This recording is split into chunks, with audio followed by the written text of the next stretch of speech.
I greet you, ladies and gentlemen. Raise your shields for Varka. Today I am here to raise my shield for him and speak about this whole situation just for a bit. Because you see, nowadays Genshin community is running wild with screams and tears about Varka being a total disappointment, underperforming, exaggerating this whole bubble into calamity. And all of this just because certain content makers and bloggers said so.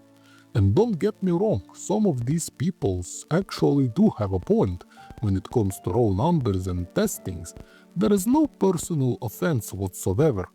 The main problem is that these same peoples are constantly whining about Hoyo power creeping their old characters they can't play anymore, saying that the meta is cooked, team building is ruined, and combat system usage is terrible, which part of this is true.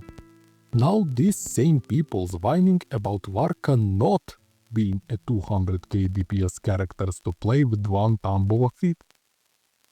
Genshin community in a nutshell basically. Sometimes it seems there is no way to satisfy majority of the player base, which is default situation for gaming in general.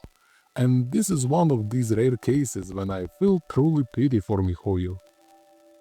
If you, my friend, was hungering for a decent greatsword user just as me, then there is pretty little value to the arguments that you shouldn't pull for work. We're finally getting an amazing looking greatsword user. Excuse me, dual-wielding greatsword user who actually uses his weapons, and this is pretty important. Because after all these years of waiting, seems like Eula release I would say, because Arataki Ito is not fully counting his using maces. Simon Dori those as just supports. Gia punches things and Navi is shooting from Umbrella. The amount of pain and disappointment personally as most other peoples I believe, suffered after seeing Mavuika design and kit for the first time was unimaginable. Claymore, Pyro, Archon. Thing we've been waiting for so long, it's Himeko base, so what could go wrong? Of all like 1,000 iterations I was having in my mind, none of them included freaking bike suit and bike itself. And Kinich. Sometimes I even forget that he's a Claymore user. And now we're getting a tall, cool-looking knight, like the lore, the story, visuals, animations, and everything is on top. And you're really going to doubt your decision just because a certain guy's saying he's bad? Which half of them actually never did their own calculations and testing, just stealing info from Reddit and other forums and other content makers. Believe you will be able to complete 99% of content with work, as you can now with most of the characters. It's always been that way in this game. It's just a matter of efforts and desires to achieve your goals. There is literally no content in the game that you can't complete with your old beloved characters. If you know how the game works, making proper builds for your characters, learning optimal rotations on these little tips, team comps, artifacts. Basically, trying your best. Except for Stygian Onslaught, Fearless and Dire difficulties, which don't even provide any extra primojobs, so people usually don't even bother with them. You can't even beat so feared and scary now on current Spiral Abyss with 4-star characters, which some players already did as a matter of fact. But even if you personally can't, is fear of losing 100 primogems a month is worse of skipping a character you want in a favor of meta?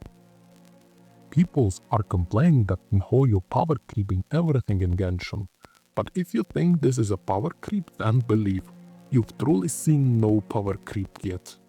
Newer characters offers the easier and more comfortable way to clear new content is true, no doubts to that, but it never makes it impossible for new old ones. Again, it's just a matter of desire and efforts. And most of the content in this game, especially outdoor content like exploring, clearing the map and questing, requires very little efforts from a player, let's be honest.